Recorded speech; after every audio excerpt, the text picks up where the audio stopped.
Hey everybody, you are kicking it with the homeboys, and this is another episode of Moron Real Estate.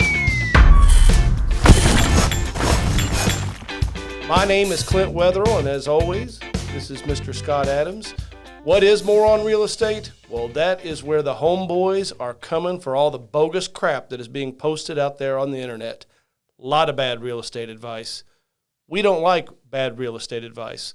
We like helping other people through sound real estate investing, conservative real estate investing, and we are calling the posers out on all of this bogus junk that's being posted to social media.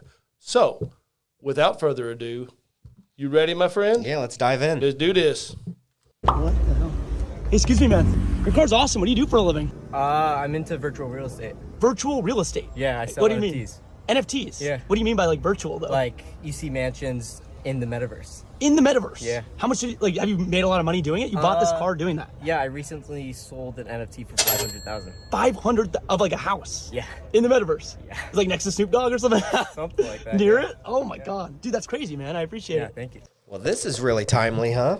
This is. We just covered an episode, our podcast on the Metaverse and virtual real estate. Yeah, and this exact topic, and it's there's a lot of questions on it, and we spent 30, 45 minutes talking about it on the Homeboys, and at the end of our talk, we still don't truly understand it. The closest comparison that we had is when the internet was kind of new and you could buy space on websites. I think we figured that was the closest analogy that you could look at in history to see how this could work. But I mean, you want to talk about a high risk investment. Buying a $500,000 NFT from a kid in the McLaren. I don't understand. So this kid in the McLaren, like if he pulled up to you on the street and he said, "Hey, Clint, I got the best investment for you you've ever seen. $500,000. You can't see it, you can't touch it." I don't understand. I don't. So is he like a Metaverse realtor? Like, I mean, like what's the deal here? Like, is he a Metaverse realtor? But like, how is he like? So, or is he buying the property and then flipping it? Like, what's the McLaren kid doing here? I don't understand what's going on. Mm-hmm. Like, am I just that stupid? Like, I don't get it. Am I the moron here? I think. Yeah. Oh my God. There's so many questions I have. I don't understand.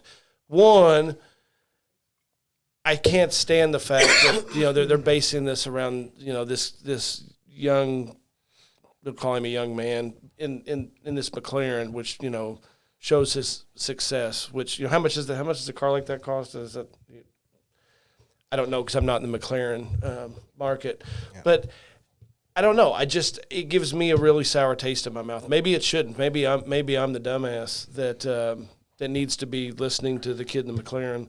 But I don't get it.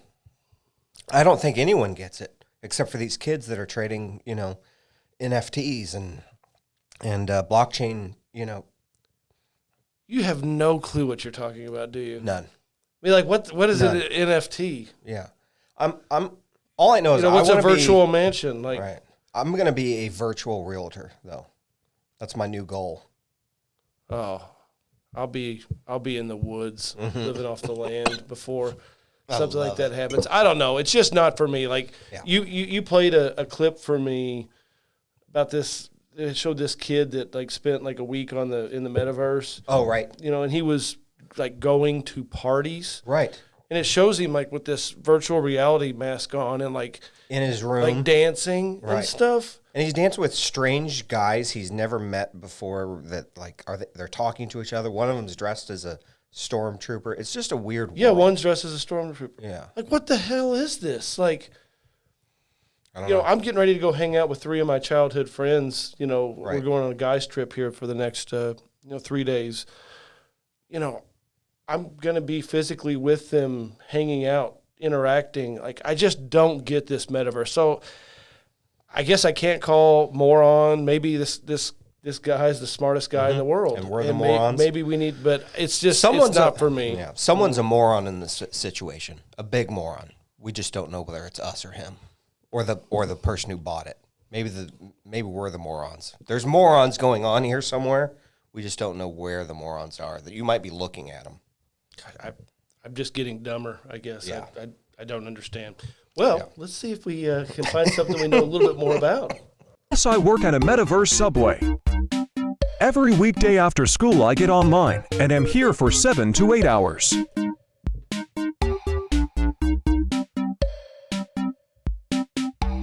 It usually isn't that busy, and the pay isn't too bad. So Okay. let me first say, Well, we just did an episode. we never know the videos that are being showed on Moron Real Estate. So, we're seeing it for the first time as you're seeing us watch it. So, gosh, I hate this. Like a Metaverse subway. Mm-hmm. So let me help me out here. Subway is a restaurant chain that sells sandwiches. Right. Correct. Right. Right. So there's now a Subway in the Metaverse that's a virtual Right. place. So you're getting you're eating a virtual sandwich. Right. What don't you understand about that? Your avatar is going to be hungry. Your avatar doesn't get hungry. I mean, I just went to Arby's. I had a good. Did you see how he was some paid? In horsey that? sauce and Did that go past you? Did you notice how they were paid I guess not. in Ethereum, so virtual currency? So he spends 8 hours a day, for money that could go to zero. I'm not totally against these virtual coins and all of that, but I mean it can go to zero. Yeah, the thing that concerns me the most is like, I think I may need to sell my business, our business, or my piece of the business and all my properties and just Move to the I woods. think it's time for me to move. Right. If this is the world that's going to be the new normal, the new world, I don't want to be part of it. Like, I don't know, man. Well, you always talk about that, and I always talk about the same. We have these same conversations over and over, which is I feel like the world was very similar after the Industrial Revolution, the way our grandparents were raised, the way our parents were raised, the way we were raised, and there is a giant shift now going on that we don't understand. And I don't think there's historically anything we can look at to see where the heck this is going. I think it's a really weird time, and there's going to be some serious shifts.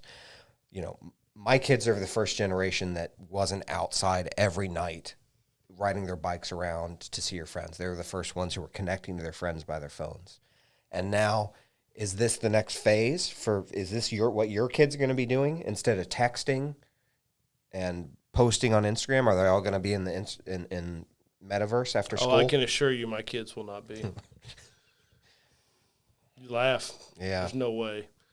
And I truly believe If all of their friends, and the only way they can socialize, if that's what everyone is doing, your kids would be pariahs and alone. yes. Yeah. Because In the woods with you. I believe that this is not a way to live. I think that there's going to be a lot of psychological things that come out of this. We're human beings, and we're made to interact with one another, like in person. You hear all these stats of, teen suicide is way up, and Right. anxiety Yep. and all this, and like, well, duh, it's because of all this silliness. I don't know. I'm calling moron. I'm calling stupid. I'm calling buffoonery. Right. I don't know. I hate it, and I want no part of it. No. So Neither do I. So anyway, okay. Next. Here's how you'll buy your first rental property in 2022. See, most people think they need to have a lot of money for the down payment. Instead, you are going to buy a house and live in it for a year. If you do that, you'll only have to put 3.5% down. After a year, move out, buy a second one, and rent out the first one. Repeat until the banks won't let you anymore. In 10 years, you'll have 10 homes making you $5,000 a month in passive income. Good and bad. Yeah, I mean, in theory, a lot of that, is true. I don't know where they get their numbers. The The 5K, 5K, that's and weird. As they say 10 homes. Yeah. Just because you've got 10 Fannie loans, I guess, that you could do. Although they're saying FHA loans at 3.5. I don't think you can get 10. Yeah. I think you're going to get capped at about 4. But well, let me simplify this. The good part is we kind of feel like you should never sell the homes that you live in. It's, we believe in owning assets, hard assets. And an easy way to do that is to not just sell the homes you own. When you go from your starter home to your next home, turn your starter home into a rental. Now, there's a level where that doesn't work, where the returns aren't there at a certain price point homes. But you've already bought the home, so that part we believe in. Just hold on to that. You don't always have to sell the house to buy your next one. The part we don't really believe in is only putting 3.5% down. I understand you're in a rush. You want to get your first investment property, and I understand that time is really valuable in terms of investments. But man, you rush and you've got only 3.5% in each of these properties, and you have 10 of them. If this market takes a downturn and you lose your job and a few of your tenants move out and you have deferred maintenance, it can snowball and you will have 10 houses foreclosed. We've seen it happen multiple times. We've seen it happen over and over. It happens. It doesn't seem like that. So 3.5% maybe on your first one, but after that, man, you got to have equity in your properties. People just don't. I'm kind of torn on this. I feel like if I bashed what they're talking about, I'm a hypocrite because I did a lot of this. So, right. And I think that you could make it work as an investment of 3.5%. I think is your success rate in being in a market that doesn't see the swings as much. Like our market in the Midwest here, I think helps you. But there's some lifestyle, changes that are, I should say, roadblocks. I mean, do you really want to move that much? I did. I'm in my 13th home since 2001. It was really easy for me to do in my 20s. Started hurting a little bit in my 30s, and now there's no way, I can do that. But technically, I think this works. We've both done this. I don't think that getting to 10. This way is really that feasible. I think there's going to be a lot of challenges getting to 10. I think you're going to be capped at about 4. You may disagree. Yeah, so I think by the time you're on your, I don't know, I think you could do a few more, but at the end of the day, I think we both agree. We both did this. We both did this, and we kept the houses that we lived in, and we moved on to the next house. And it's a lifestyle it's in your 20s, it's okay. But it's hard work. It's exhausting. A lot of early in my 20s, I was doing the work on these houses. A lot of times I was living in construction sites. Always. Always. I can't do that with young children and, with the wife that doesn't want to live in a construction site. So we basically agree with each other. I think you should put a little more down after your first one just for safety. But, we both basically agree. Right on. Yeah. All right, TikTok, pay attention. I'm going to show you how to go ahead and make a bag in real estate. So we actually found this property using a website called bluesdata.com.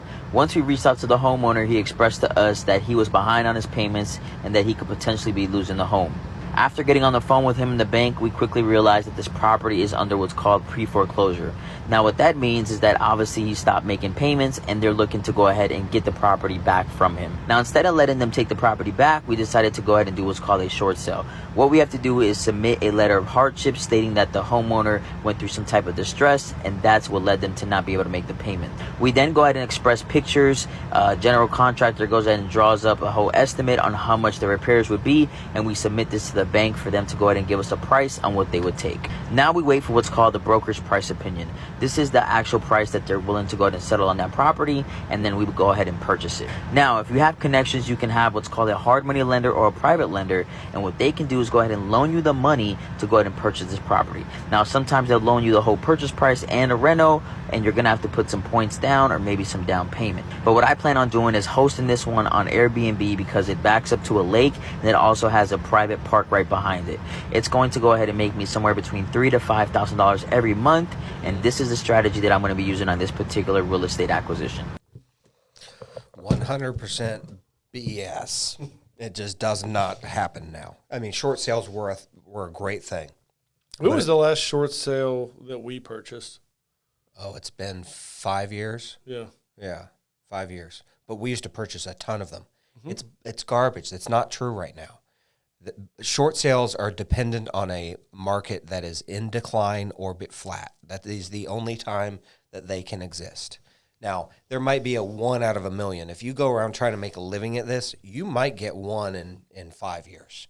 But there's a million other ways to find properties that are way better because this doesn't exist right now. Right, because, I mean, if, let's just talk in terms of our market. If there's a homeowner that's behind in their payments, and the appreciation we've seen in our market, well, then you just put it for the homeowner just puts a for sale sign in the yard with a realtor. The bank gets paid off, and they're out of it. When we say we haven't seen a short sale in 5 years here, we haven't. So to clarify, I think so. A short sale depends on you owing more than the property is worth. That's nearly impossible right now to happen because even if you put 1% down when you buy your house, within a year it's appreciated. Right now 7 to 10% in the Midwest and 15% on the coast and 25% in select markets in those areas. So either way, you have equity in there, and it's no longer a short sale. I mean, you'd have to borrow every penny you could and then just trash the place for it to be a short sale, and that's again a 1 in a million chance. So, but technically, everything this guy said is true. 100%. It's just not. It doesn't exist. It just doesn't exist right now. That if people are watching this and saying, "Oh, I'm going to become a short sale acquisitions expert, and I'm going to get all these investments through short sale," good luck. Keep this information in your pocket, though. I will give him credit for this. Keep this information in your pocket. It's good information for the next downturn that happens because short sales will come back, and this is a means in which you can acquire great properties at great prices. It just doesn't exist now. It's not real. Agreed. A piece of information that can save you money that most people don't know about. I got a good one for you.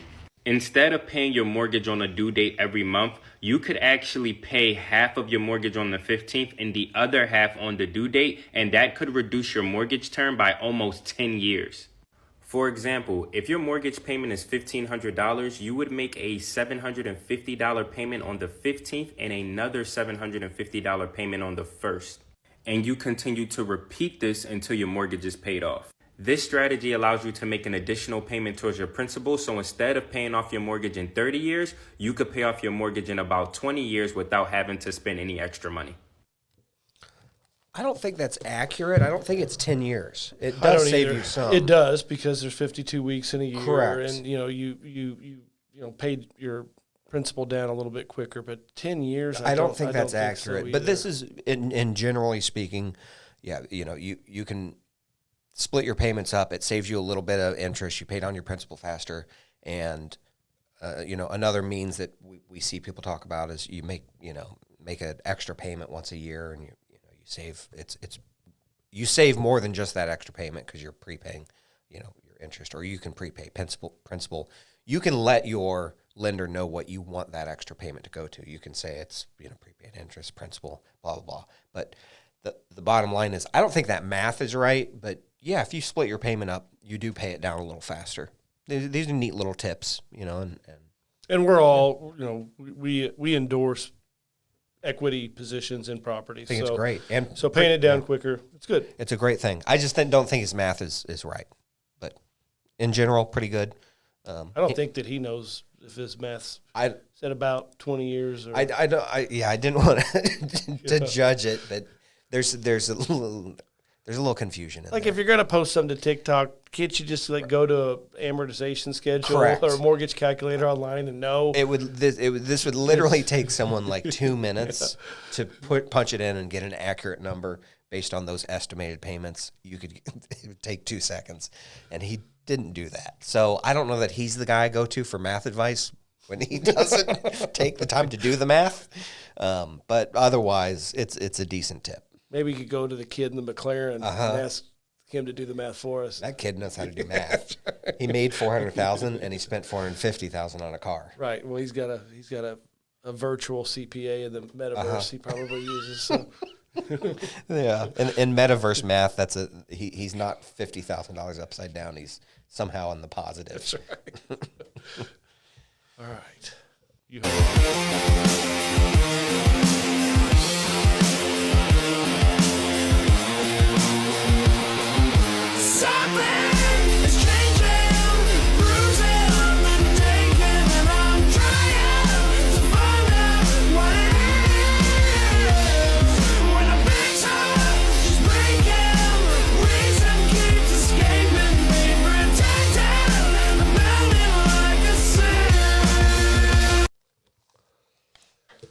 This is another one that's really good and really bad. I mean, the very first thing of buy a house for less than it's worth. Okay. Like okay. This guy's a real estate genius. We should do that. You cracked the code, young man. Go buy a house You for genius less than it's bastard. worth. You cracked the code. Okay.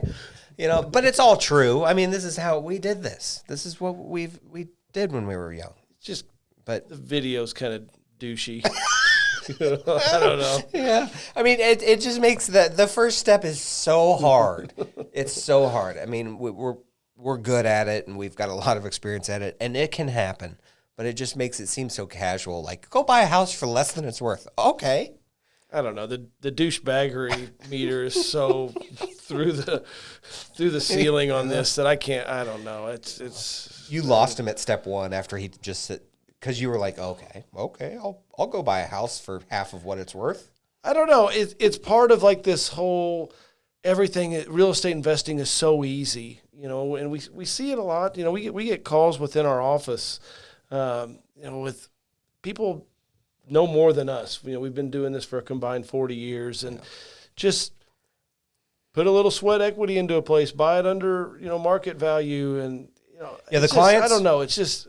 It's not that easy. The clients that we have that watch these videos and then invest, we see when reality happens and there's bumps in the road, they literally lose their minds. It's crazy. So like we have one client where we had to build them a spreadsheet of all of their houses, showing them that their returns were better than what they expected them to be. But when they had a little toilet repair or something, they wanted to sell everything, and we must not know what we're doing. And so people are taking bite-sized pieces of information, and then just their attention spans are so short. They're so short. Do I just sound like an angry old man? This little whippersnapper, and this. But it's true, like you said. What's he going to do? Tell them reality? That this is harder than it looks, and. People want bite-sized information that you can get rich and you can own properties. They just want the good parts. I'm sorry. There are good parts. There are. I'm going to try to be positive. There you go. There are good parts. We love real estate. Love it. We just think there's a lot of bad advice out there. And we think that people don't give real info on it. They just tell you the easy parts, and like they make it seem like, oh, you just go do this. No, this is incredibly difficult. It takes a lot of hard work. It takes focus. It takes dedication. You got to be willing to take it through the tough times, because tough times will be there in real estate, period. It's just how it is. But what separates the good people, the successful people from the unsuccessful people in real estate that we see is the ability to persevere through those. And this doesn't show that stuff. It's just like, yeah, buy this, and then you get rich, and then you buy a McLaren, and you this. No, it's not that easy. But it still is a great path to become wealthy. In fact, I say this all the time, 90% of millionaires became millionaires through real estate. And they all did it by buying properties under market value. Right. Guys using NFTs. That's right, NFTs. Well, that is our show. I got to admit, I'm a little wore out. This metaverse crap, it's got me down. Mm-hmm. I don't want to talk about the metaverse anymore. No? No, I don't. Are you running out and I've trying got to buy my a house Oculus next at home. to Snoop Dogg? I'm going shopping tonight. I'm going to see who will take my real estate license in the metaverse, and I can be a virtual realtor. Well, more power to you, my friend. I'll be outside yeah. tilling the garden. Yeah. But, well, that is Moron Real Estate for this week. Please join us for future Moron Real Estate. Also, kick it with us on our podcast. Till next time, happy investing. For more content, gosh damn it, I'm struggling today. You're all good. Struggling today. All right. Shake her off. We're in. It's cool. We in a safe space here. We're in safe. We're all friends here. We're all friends.